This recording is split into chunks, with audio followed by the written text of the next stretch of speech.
Hello dear learners, आज के इस लेक्चर में हम स्टडी करेंगे जॉइंट क्रोमोसोम और जॉइंट क्रोमोसोम में भी हम स्टडी करेंगे पॉलीटीन और साथ में lampbrush chromosome. So let's start. सबसे पहले पॉलीटीन क्रोमोसोम की बात करते हैं। तो पॉलीटीन क्रोमोसोम का डिस्कवरी एक्चुअल में E.G. बाल्बियानी ने देखा था और E.G. बाल्बियानी ने 1881 में सलाइवरी ग्लैंड्स ऑफ कोरोनोमस, जो कि एक डायप्टेरा का मेंबर है, उसके सिक्रेटरी सेल्स में पॉलीटीन क्रोमोसोम को ऑब्जर्व किया था। तो एक्चुअल में उसे लगा कि ये क्रोमोसोम लॉन्ग और साथ में सॉसेज शेप के हैं और साथ साथ में स्वेलिंग्स और क्रॉस बैंड्स या स्ट्राइएशंस जो हैं वो इनमें प्रेजेंट हैं। लेकिन एक्चुअल में E.G. बाल्बियानी उस वक्त ये रिकॉग्नाइज नहीं कर पाया था कि जो भी स्ट्रक्चर उसको वहाँ पर दिख रही है वो सच में ही क्रोमोसोम है। एक्चुअल में ये रिकॉग्निशन किसने की थी कि वो क्रोमोसोम्स हैं या पॉलीटीन क्रोमोसोम हैं।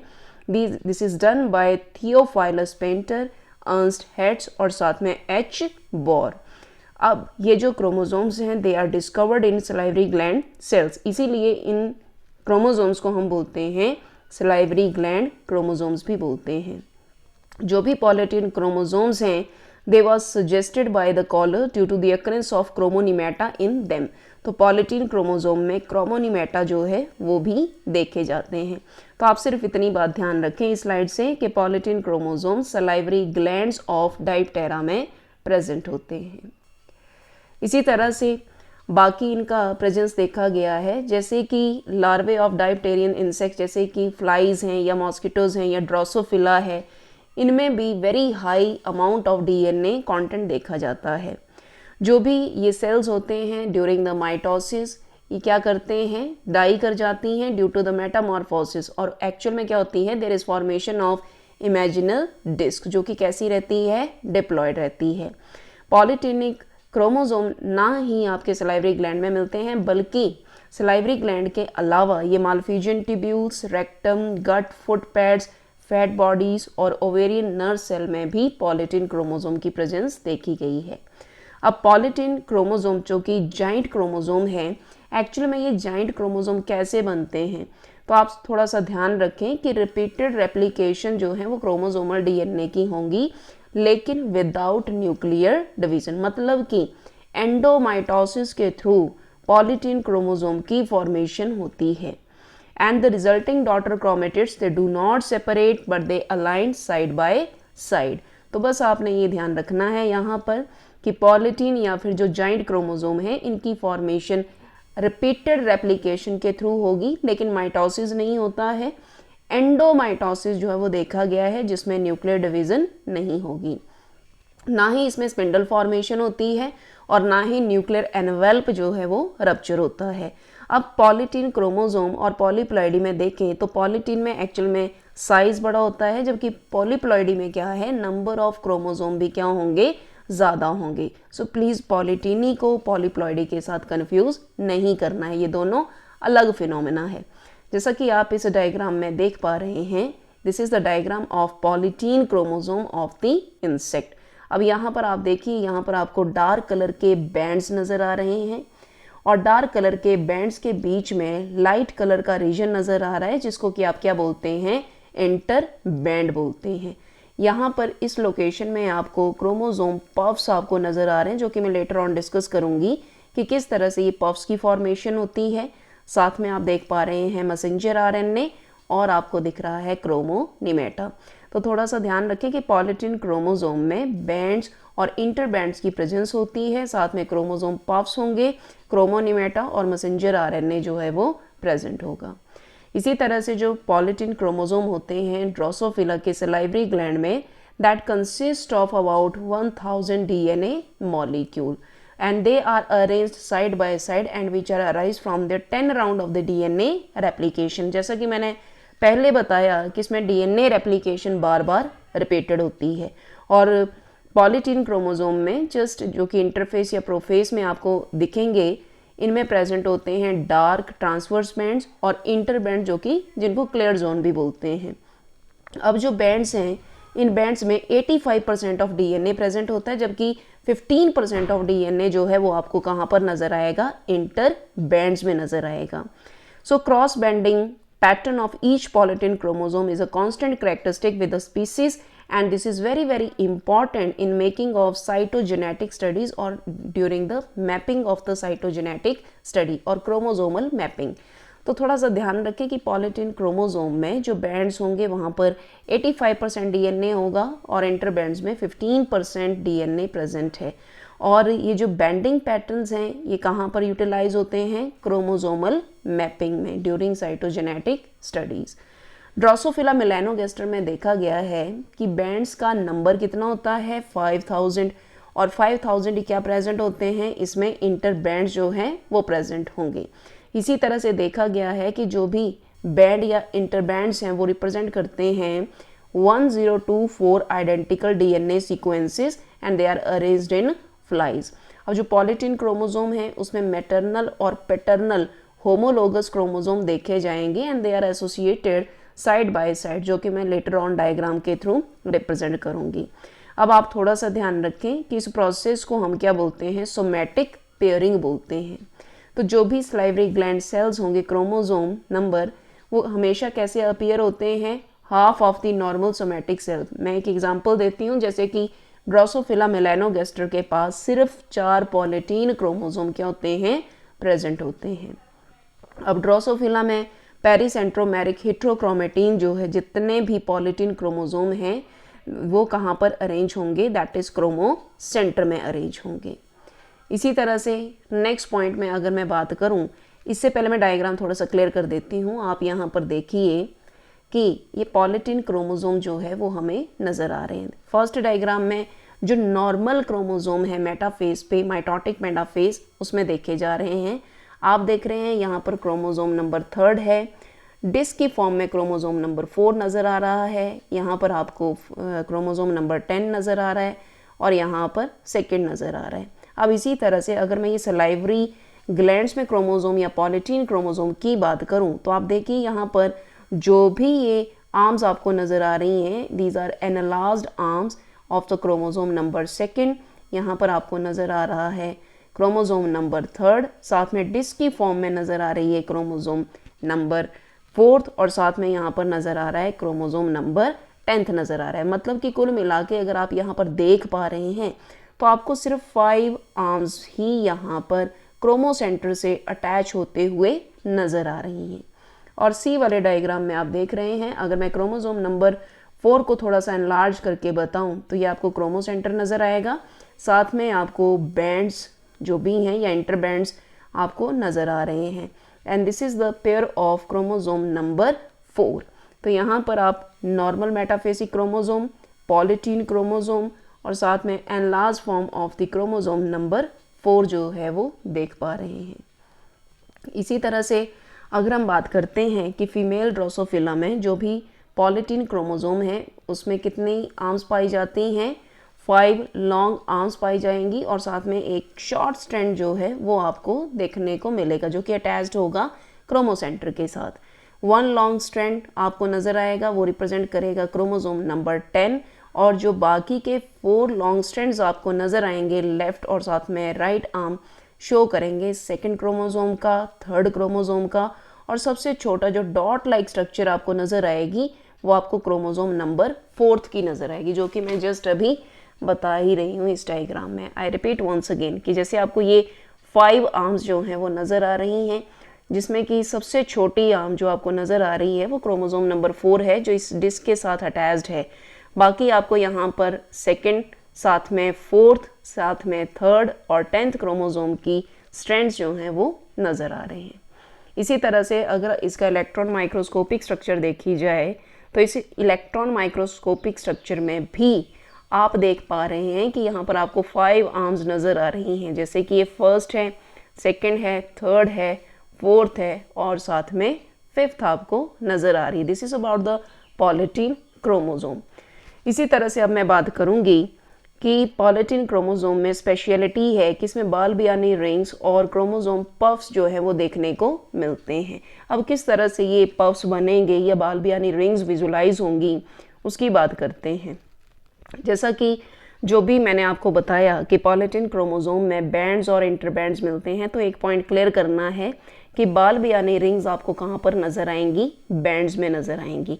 एक्चुअल में बैंड्स में मैंने आपको अभी बताया कि 85% ऑफ डीएनए होता है जिसकी अनफोल्डिंग हो जाती है, और अनफोल्डिंग होने के बाद वो पफ्स की फॉर्म में वो आपको नज़र आएगा। लेकिन ये जो बाल यानी रिंग्स हैं ये कोई परमानेंट स्ट्रक्चर नहीं होती और थोड़े समय के बाद ये डिसअपियर हो जाती हैं। जैसे कि यहाँ पर रिटन में भी लिखा हुआ है कि बाल यानी rings are the swellings of the bands of the polytene chromosome. तो बैंड्स की स्वेलिंग है, और डीएनए क्या होता है, यहाँ पे अनफोल्ड होता है in the form of open loops as a consequence of extensive और इंटेंसिव जीन ट्रांसक्रिप्शन। अनफोल्डिंग क्यों होती है डीएनए की, क्योंकि ट्रांसक्रिप्शन रेट जो है वो यहाँ पर आपको ज़्यादा मिलेगा। इसी तरह से बियरमैन एंड बहार 1954 इन्होंने स्टडी किया था फाइन स्ट्रक्चर ऑफ दीज पर्व्स, और इन्होंने बताया कि ये जो पर्व्स आपको मिलते हैं ये बैंड्स पर आपको हाईली कॉइल्ड क्रोमोसोम फाइबर मिलते हैं, ये अराइज होंगे इन मैनी लूप्स। तो पफिंग का जो प्रोसेस होता है वो एक साइक्लिक और रिवर्सिबल फिनोमेना है, जो कि पर्टिकुलर डेफिनेट टाइम पे डिफरेंट टिश्यू ऑफ लार्वा में ये जो पफ्स होते हैं ये अपीयर हो सकते हैं, ग्रो हो सकते हैं और डिसअपियर भी हो जाते हैं। मतलब ये परमानेंट स्ट्रक्चर्स नहीं हैं। जो भी पफिंग का प्रोसेस है इसमें सेवरल प्रोसेसेस इन्वॉल्व होते हैं, जैसे कि एक्यूमुलेशन होती है एसिडिक प्रोटीन की, डीएनए का डीस्पाइरलाइजेशन होता है, आरएनए पॉलीमरेज का एक्यूमुलेशन होता है, और जो भी इंजाइम्स मतलब कि आरएनए पॉलीमरेज जैसा कि आपको पता है ये ट्रांसक्रिप्शन ऑफ मैसेंजर आरएनए में इन्वॉल्व होता है। साथ में सिंथेसिस ऑफ एमआरएनए होगा और release of newly synthesized messenger RNA in the cytoplasm. तो बस इस स्लाइड से आपने ध्यान रखना है कि बाल यानी रिंग्स की फॉर्मेशन बैंड्स पर होती है, और बैंड्स में भी अनफोल्डिंग ऑफ डीएनए की वजह से होगी, और अनफोल्डिंग से आप क्या पता लगाएंगे कि अनफोल्डिंग्स कैसी हैं या पफ्स कैसे हैं, टेम्परेरी हैं, मतलब थोड़ी देर के बाद ये कैसे डिसअपियर हो जाएंगे, जैसा कि आप इस डायग्राम में देख पा रहे हैं। जैसा कि आप देख रहे हो यहाँ पर बाल यानी रिंग जो है वो पॉलीटीन क्रोमोसोम का आपको यहाँ पर नज़र आ रहा है, जिसमें कि आपको इंटरबैंड नज़र आ रहे हैं, दीज आर द क्रोमोनीमेटा, साथ में आपको डार्क बैंड्स नज़र आ रहे हैं, और ये आपको नज़र आ रही है बाल यानी रिंग नज़र आ रही है। इसी तरह से अगर मैं यहाँ पर आपको रिप्रेजेंट करूँ तो यहाँ पर आप देख पा रहे हैं ये आपको लूप की तरह स्ट्रक्चर नज़र आ रही हैं, दिस इज क्रोमोनीमेटा। साथ में आप देख पा रहे हो कि ये मैसेंजर आरएनए जो है वो यहाँ पर विजुलाइज हो रहा है। तो होपफुली आपको बाल यानी रिंग के बारे में थोड़ा सा आइडिया मिला होगा। इसी तरह से इस डायग्राम में भी आप देख पा रहे हैं कि जैसे आपको ये बैंड्स नज़र आ रहे हैं, ये इंटरबैंड्स हैं, बैंड्स हैं। अब एक्चुअल में क्या हुआ है, बैंड्स और इंटरबैंड्स जो आपस में ज्वाइन करते हैं with the help of protein fibres, और ये आप बाल यानी रिंग आप यहाँ पर देख पा रहे हैं, जो कि पफिंग की वजह से या अनफोल्डिंग ऑफ डीएनए की वजह से आपको यहाँ पर नज़र आ रही है। इसी तरह से पॉलीटीन क्रोमोसोम को एक्सप्लेन करने के लिए एक इम्पॉर्टेंट हाइपोथेसिस की बात करते हैं, और ये हाइपोथेसिस था one gene one band hypothesis. अब ये one gene one band hypothesis क्या बोलता है पॉलीटीन क्रोमोसोम के बारे में। भाई ये हाइपोथेसिस दिया गया था by the painter and bridge, जिन्होंने एक्सप्लेन किया था हर एक बैंड में कितने नंबर ऑफ क्रोमोसोम हो सकते हैं। तो इन्होंने बताया था each band means it consist of a particular gene. तो इसका मतलब ये हुआ कि ड्रोसोफिला के केस में अगर 5000 बैंड्स हैं तो वहाँ पर 5000 एसेंशियल जीन्स क्या होंगे, प्रेजेंट होंगे। So it was also believed that bands were the site of the gene and interband were the site of inert linker regions. यहाँ पर ये भी बात क्लियर हुई थी कि जो भी आप बैंड्स देखते हैं, बैंड्स पर आपको नज़र आते हैं जीन्स, और जो भी इंटरबैंड आपको नज़र आएगा यहाँ पर आपको रिलेटिवली इनर्ट लिंकर रीजन जो है वो देखने को मिलता है। But now it is held that bands as well as interband contain active genes. लेकिन अब ये कन्फर्म हो चुका है कि चाहे बैंड्स हैं या इंटरबैंड्स हैं इनमें एक्टिव जीन्स होंगे, लेकिन जो बैंड्स हैं उसमें comparative to interband genes present होते हैं, they are more than one gene. According to Alberts et 1989 they believe that banding and interbanding of the chromosome it may help in. अब Albert ने ये देखा था कि जो भी बैंड्स या इंटरबैंड्स की फॉर्मेशन क्यों होती है पॉलीटीन क्रोमोसोम में, तो इसका रीज़न ये है ताकि जो डीएनए है वो एक ऑर्गेनाइज्ड फॉर्म में रहे, जो भी जीन्स हैं वो क्रॉस लिंकिंग को प्रिवेंट कर सकें, और जो भी जीन ट्रांसक्रिप्शन है साइटो डिफ्रेंशिएशन के टाइम में जीन ट्रांसक्रिप्शन जो है वो प्रॉपर रेगुलेशन की वजह से हो सके। अब एक्चुअल में क्या होता था कि जहाँ जहाँ पर आपको इंटरबैंड्स नज़र आते हैं वहाँ पर प्रेजेंट होते हैं हाउसकीपिंग जीन्स, और जहाँ जहाँ पर आपको बैंड्स नज़र आते हैं वहाँ पर प्रेजेंट होते हैं सेल स्पेसिफिक जीन्स। तो थोड़ा सा ध्यान रखना है कि बैंड्स में और इंटरबैंड्स में किस तरह के जीन्स मिलेंगे। बैंड्स में आपको मिलेंगे सेल स्पेसिफिक जीन्स और इंटरबैंड में आपको मिलेंगे हाउसकीपिंग जीन्स का फॉर्मेशन जो है वो देखा जाएगा। तो एक बार फिर से मैं इसको बता दूं कि पॉलीटिन क्रोमोसोम जो कि देखे गए थे सलाइवरी ग्लैंड्स में देखे गए थे, और पॉलीटिन क्रोमोसोम में बैंड्स और इंटरबैंड्स की फॉर्मेशन होती है, और बैंड्स में 85% डीएनए होगा और इंटरबैंड में 15% डीएनए प्रेजेंट होता है। आप प्लीज़ ध्यान रखें कि पॉलीटिन क्रोमोसोम जब बनते हैं तो कोई भी स्पिंडल की फॉर्मेशन या न्यूक्लियर एनवेल्प का रप्चरिंग नहीं होता है, और पॉलीटीनी पॉलीप्लॉइडी में डिफरेंस है। पॉलीटीनी में नंबर ऑफ डीएनए जो है अमाउंट बढ़ेगा, लेकिन पॉलीप्लॉइडी में क्रोमोसोम का नंबर जो है वो ज़्यादा देखा जाता है। ये बैंड्स और इंटरबैंड आपको नज़र आ रहे हैं। बाकी मैंने आपको बताया कि साइटोजेनेटिक मैपिंग में बहुत इंपॉर्टेंट रोल प्ले करता है। ड्रोसोफिला मेलानोगैस्टर में आपको 4 पॉलीटिन क्रोमोसोम नज़र आएंगे। बाकी मैंने इसमें ये बताया था कि अगर पॉलीटिन क्रोमोसोम को देखा जाए तो इसमें आपको 5 आर्म्स और साथ में सेंटर में क्रोमोसेंटर नज़र आता है।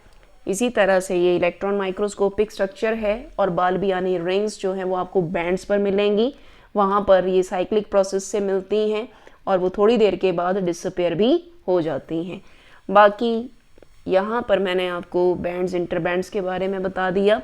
1 जीन 1 बैंड हाइपोथेसिस दिया गया, और इसमें ये बताया गया कि what is the importance of these bands and interbands, मतलब कि डीएनए को ऑर्गेनाइज करके रखना है, क्रॉस लिंकिंग को प्रिवेंट करना है, और जो भी जीन ट्रांसक्रिप्शन है साइटो डिफ्रेंशिएशन के टाइम पर उसको रेगुलेट करना है। और जो भी हाउसकीपिंग जीन्स हैं वो आपको इंटरबैंड में नज़र आएंगे, और जो सेल स्पेसिफिक जीन्स होंगे वो आपको कहाँ पर नज़र आएंगे, बैंड्स में। तो होपफुली आपको थोड़ा सा पॉलीटीन क्रोमोसोम के बारे में आइडिया लगा होगा। चलिए नेक्स्ट हम बात करते हैं लैम्प ब्रश क्रोमोसोम। तो देखिए ये सेकेंड टाइप का जॉइंट क्रोमोसोम है लैम्प ब्रश क्रोमोसोम, और मैं एक बात पहले ही एक्सप्लेन कर दूं कि lamp brush chromosome polytene chromosome के कंपैरिजन में लॉन्गर होते हैं और लार्जर होते हैं। मतलब कि lamp brush chromosome first joint chromosome है और polytene chromosome second joint chromosome है। तो ये आपने ध्यान रखना है। सो लेट्स स्टार्ट कि lamp brush chromosome they were the first time observed in salamander, जो कि एक एम्फीबियन मेंबर है, और पार्टिकुलरली सेलेमेंडर के oocyte में इनको देखा गया था 1882 में। इसी तरह से ये जो क्रोमोसोम्स हैं ये ब्रश की तरह नज़र आते हैं। इनको लैम्प ब्रश एक्चुअल में इसलिए बोलते हैं क्योंकि पुराने समय पर जो भी केरोसिन लैम्प या पैराफिन लैम्प को क्लियर करने के लिए, चिमनीज़ को साफ करने के लिए जो ब्रश यूज़ किया जाता था उस ब्रश की तरह इसकी लुक नज़र आती है। और first time they are described और they were discovered in the detail in the shark oocyte by the Ruckert. तो आर रकर्ड ने इनको डिटेल में स्टडी किया था शार्क oocyte में इन 1892 में। तो आपने सिर्फ इतना ध्यान रखना है कि लैम्प ब्रश क्रोमोसोम को लैम्प ब्रश इनकी शेप या स्ट्रक्चर के बेसिस पर बोलते हैं, और इनकी ऑब्जर्वेशन सेलेमेंडर oocyte में देखी गई थी। इसी तरह से अगर मैं बात करती हूँ कि जो भी ये जाइंट या लार्ज साइज के क्रोमोसोम हैं इनको एक्चुअल में diplotene, this is very very important point, कि इनका जो ऑब्जर्वेशन होता है वो diplotene stage of first meiotic division में देखा जाता है, और ये कहाँ पर मिलते हैं, स्पर्मेटोसाइट्स न्यूक्लियस या न्यूक्लियाई ऑफ द ड्रोसोफिला। इसके साथ साथ इनकी ऑब्जर्वेशन प्राइमरी oocyte न्यूक्लियाई में भी देखी गई है, that having the yolky egg and some invertebrates, even in some plants lamp brush chromosome they are also discovered। और lamp brush chromosome first reported in amphibian oocyte, जैसा कि मैंने just अभी बताया सेलेमेंडर में ये आपको देखे गए थे। लैम्प ब्रश क्रोमोसोम जो हैं ये लार्जेस्ट साइज के होते हैं, इवन की पॉलीटिन क्रोमोसोम से भी लार्जर होंगे। लैम्प ब्रश क्रोमोसोम की लेंथ 1000 माइक्रोन मीटर की हो जाती है इन केस ऑफ सेलेमेंडर, जबकि ये 12 पेयर्स ऑफ क्रोमोसोम में देखे जाते हैं and the total length of this chromosome is up to 5900 micron meter जो है वो देखी गई है। जैसा कि आप यहाँ पर देख रहे हैं, मैंने आपको अभी बताया कि लैम्ब ब्रश क्रोमोसोम आप देख पा रहे हैं कि इनका शेप थोड़ा सा लैम्ब ब्रश क्रोमोसोम की तरह ही आपको यहाँ पर नज़र आ रहा है।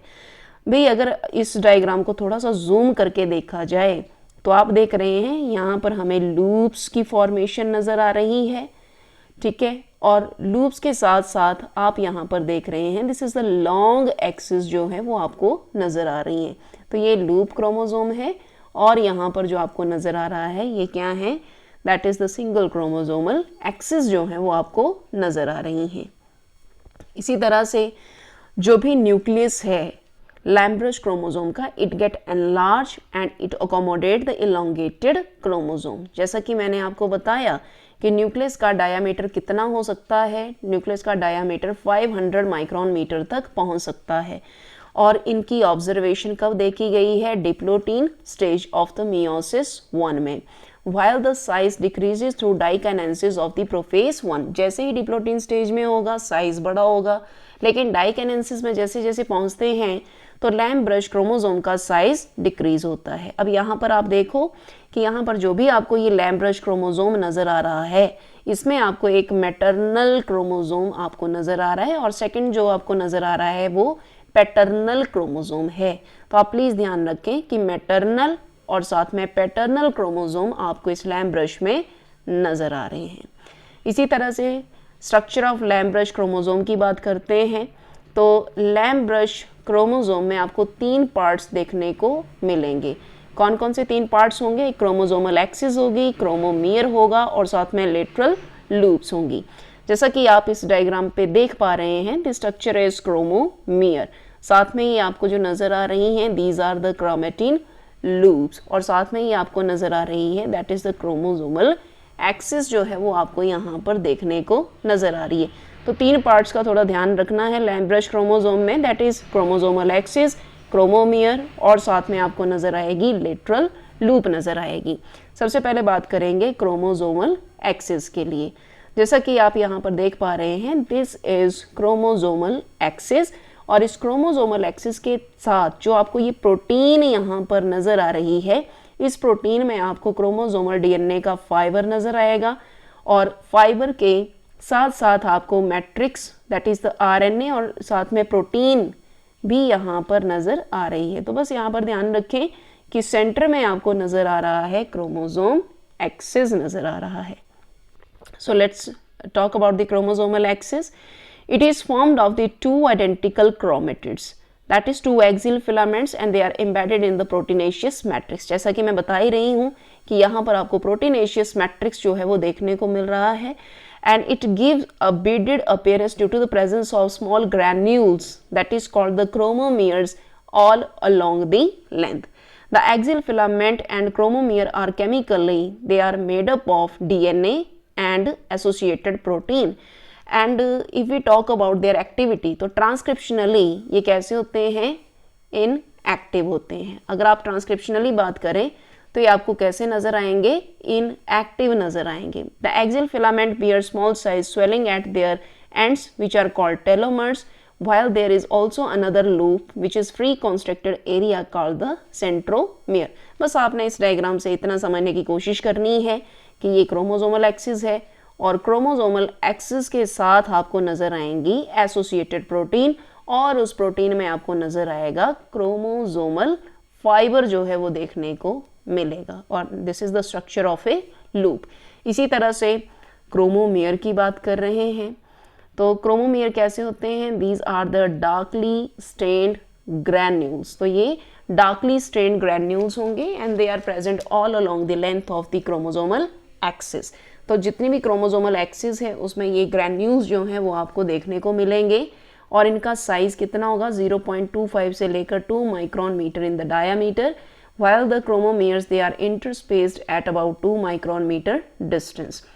So these are formed by the heterochromatin and they are transcriptionally inactive. They are connected with the help of interchromated fiber. तो interchromated fiber के थ्रू जो है ये आपको नज़र आएंगे। जैसा कि मैं यहाँ पर थोड़ा सा एक्सप्लेन कर देती हूँ। अगर यहाँ पर क्रोमोमियर्स आपको नज़र आते हैं तो देखिए ये जो स्ट्रक्चर आपको नज़र आ रही है, यहाँ पर क्रोमोमियर्स जो हैं वो प्रेजेंट है। तो क्रोमोमियर का स्ट्रक्चर जो है वो आपको यहाँ पर देखने को मिल रहा है। ऑब्वियसली ये क्रोमोमियर हैं, साथ में क्रोमोसोमल एक्सिस है और आपको यहाँ पर लूप्स नज़र आ रही हैं। इसी तरह से नेक्स्ट मैं बात करूँगी लेटरल लूप्स के लिए। अब देखिए जो भी लेटरल लूप्स की अगर हम बात करते हैं तो लेटरल लूप्स में जैसा कि आप यहाँ पर देखिए ये आपको क्रोमेटिन की लूप्स नज़र आ रही हैं, साथ में आपको ये क्रोमेटिड का सेक्शन नज़र आ रहा है and this structure is chromomere. ये क्रोमोमियर नज़र आ रही है, क्रोमेटिन लूप्स नज़र आ रही हैं आपको। So morphologically they are similar pair of the loop like outgrowths and they originating from the centromere of the main axis। तो ये जो loops का origin है ये कहाँ से हो रहा है, centromere से हो रहा है and they give like bush or brush like appearance and this is the reason कि इनको हम नाम देते हैं Lamb-Brush chromosome। These loops varies from 9.5 μm in case of the frog to 200 μm in case of the salamander and 30 to 50 angstrom in the diameter। तो size बताया है कि लूप्स का साइज आपको वेरिएशन में नज़र आएगा। फ्रॉग के केस में ये 9.5 और सैलमेंडर के केस में ये आपको कितना नज़र आता है, 30 to 50 angstrom नज़र आएगा। Each lateral loop is formed of an axial fiber that is covered, जो कि मैंने प्रीवियस डायग्राम में एक्सप्लेन कर दिया है। अब यहाँ पर थोड़ा सा इंपॉर्टेंट पॉइंट नोट करना आपने कि each loop of Lamb-Brush chromosome is found to perform intense transcription of the HNRNA। हर एक लूप में ये देखा गया है कि ये इंटेंस ट्रांसक्रिप्शन परफॉर्म करती है हेट्रोजीनियस RNA मॉलिक्यूल की। और जो भी RNA पॉलीमरेज इंजाइम मॉलिक्यूल्स हैं they are attached to the principal axis that is DNA of the loop from which RNA fibers of increasing length they are extended। बस एक बात का ध्यान रखें कि जो भी लूप आपको Lamb-Brush क्रोमोसोम में नज़र आ रही हैं इन लूप्स में इंटेंस ट्रांसक्रिप्शन देखी गई है, किसकी, HNRNA की ट्रांसक्रिप्शन जो है वो यहाँ पर देखने को मिलती है। इसी तरह से treatment of this loop with the enzyme, अगर हम इन लूप्स को इंजाइम्स के साथ ट्रीटमेंट देते हैं जैसे कि DNA है या RNA है या प्रोटीएजेस हैं, तो ये कंफर्म करती हैं कि जो एक्सियल फाइबर्स होते हैं lateral loop they are formed of uninemic core of the DNA and which is about 20 angstrom in diameter while the matrix is formed of good amount of the RNA and protein and this give rise to a fuzzy appearance। मतलब कि अगर आप इन loops को enzymes के साथ treat करें तो आपको देखने को मिलेगा कि ये जो लूप्स आपको नज़र आ रही हैं इसमें आपको DNA, RNA, प्रोटीएजेस और साथ में आपको नज़र आएगा यूनिमेरिक कोर ऑफ द DNA जो कि 20 एंगस्ट्रॉम का होगा और साथ में आपको इसमें RNA और प्रोटीन की मात्रा भी देखी जाएगी जो आपको फ्यूजी अपीयरेंस जो है वो देखने को मिलता है। So matrix is thin on the side of the loop which while it is thick on the opposite side. तो जो भी आपको मैट्रिक्स है वो आपको इनसाइड द लूप या on the side of the loop thin नज़र आएगा, लेकिन अपोजिट साइड में इसका थिकनेस जो है वो ज़्यादा होगा। अब लेटरल लूप्स की थोड़ा बात करते हैं। भाई दो तरह की लेटरल लूप्स जो हैं वो देखने को मिलती हैं, एक टिपिकल लूप्स होती हैं और एक स्पेशल लूप्स होती हैं। आप डायग्राम से थोड़ा सा कंफर्म कर रहे होंगे कि ये आपको नज़र आ रही है टिपिकल लूप और ये आपको नज़र आ रही है स्पेशल लूप नज़र आ रही है। तो जब आप एक टिपिकल लूप को यहाँ पर देख रहे हैं तो आप देख रहे हो कि इससे ये RNA फाइब्रिल्स जो हैं वो अटैच्ड हैं और ये जो RNA फाइब्रिल्स हैं ये कैसे आपको नज़र आ रहे हैं, they are progressively increasing size. So loop जो है वो यहाँ पर आपको थिक नज़र आ रही है। इसी तरह से अगर मैं स्पेशल लूप की बात करती हूँ तो इस स्पेशल लूप में आपको RNA फाइबर विद ग्रैन्यूल्स जो है वो नज़र आ रहे हैं।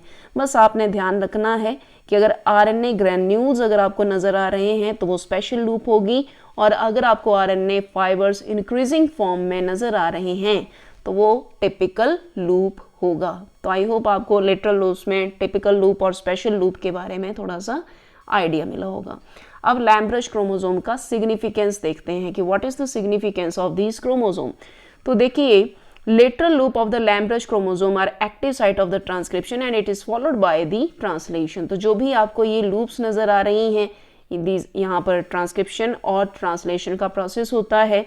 बाकी lamp brush chromosome important role play करते हैं साइटोजेनेटिक मैपिंग में। लैम्ब ब्रश क्रोमोसोम एक फेवरेबल मटेरियल प्रोवाइड करेंगे साइटोजेनेटिक स्टडीज़ के लिए, और ये एक स्ट्रॉन्ग एविडेंस प्रोवाइड करते हैं कि जो भी हमारा यूनिमेरिक या सिंगल स्टैंडर्ड मॉडल है डीएनए का, and these are involve in rapid yolk synthesis during the vitellogenesis. भाई विटेलोजेनेसिस क्या है? Vitellogenesis period of growth phase है, जबकि जो कि oogenesis के दौरान देखा जाता है। ये इंसेक्ट में, फिशेज में, एम्फीबियंस में, रेप्टाइल और एवियंस में प्रेजेंट है। तो लैम्ब ब्रश क्रोमोसोम का मेन फंक्शन क्या रहेगा? ट्रांसक्रिप्शन, ट्रांसलेशन, साइटोजेनेटिक मैप्स की फॉर्मेशन, इस बात की श्योरिटी करना कि डीएनए सिंगल स्ट्रैंडेड मॉडल है, और साथ में वाइटेलोजेनेसिस जो है वो देखी जाती है। So this is the importance और significance of lamp brush chromosome. अब मैं थोड़ा सा लैम्ब ब्रश क्रोमोसोम में एक हाइपोथेसिस के बारे में बताऊंगी, and this hypothesis is called master and slave hypothesis. तो देखिए, master and slave hypothesis lamb brush chromosome में क्या एक्सप्लेन करता है? ये जो हाइपोथेसिस है ये एक्सप्लेन करता है कि जो भी लार्ज साइज क्रोमोमियर्स हैं या जो लैम्ब ब्रश लूप्स हैं, दे प्रेजेंटली दिस हाइपोथेसिस जो है that is absolute, but now it is interesting. बस मैं हाइपोथेसिस आपको बताती हूँ कि ये हाइपोथेसिस क्या बोलने की कोशिश कर रहा है। देखिए, जो हर एक लूप होती है that not only consist of one gene, उसमें सिर्फ एक ही जीन नहीं होता, नंबर ऑफ डुप्लीकेटेड कॉपीज जो है वो लिनियरली अरेंज्ड होंगी। तो इसमें एक मास्टर कॉपी होती है और एक स्लेव कॉपी होती है। तो जो मास्टर कॉपी आपको नज़र आएगी हर एक क्रोमोमियर पर, उससे जो भी इंफॉर्मेशन है वो ट्रांसफ़र होती है स्लेव कॉपी में, and which are matched against it to ensure that they are all identical to the masters. तो बस आपने ध्यान रखना है कि यहाँ पर आपको एक मास्टर कॉपी जीन की मिलेगी और एक आपको स्लेव कॉपी देखने को मिलेगी। जो भी मास्टर कॉपी है that do not take part in the RNA synthesis, लेकिन जो स्लेव कॉपी है that is important and that give rise to gene existing in the loop have a role in the transcription। तो master copy role play नहीं करती है, slave copy जो है transcription में इंपॉर्टेंट रोल प्ले करेगी। And due to number of duplicate copies of genes higher rate of RNA synthesis is possible. तो master and slave hypothesis जो है that explains the lamp brush chromosome, और उसमें वो मास्टर कॉपी और slave copy की बात करते हैं। तो आई थिंक आपको giant chromosome that is polytene और लैम्ब ब्रश क्रोमोसोम के बारे में थोड़ा सा आइडिया लगा होगा। जो भी इसका पीडीएफ है वो आपको डिस्क्रिप्शन बॉक्स में मिलेगा। कोई भी डाउट हो तो वो आप मुझसे पूछ सकते हैं, and thank you so much.